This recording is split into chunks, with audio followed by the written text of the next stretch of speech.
böyle yapılırdı. Marşınlarına çek diyor. Her yana kestim geldim, soyundan içtim geldim. Hedefimler içinde, seni seçtim geldim. Hedefimler içinde, seni seçtim geldim.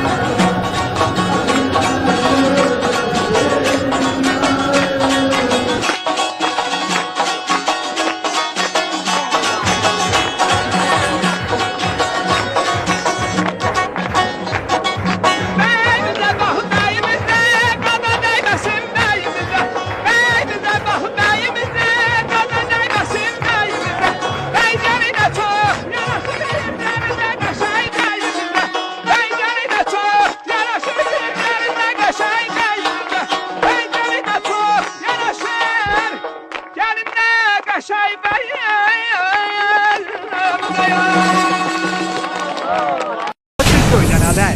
Okuyun, okutun.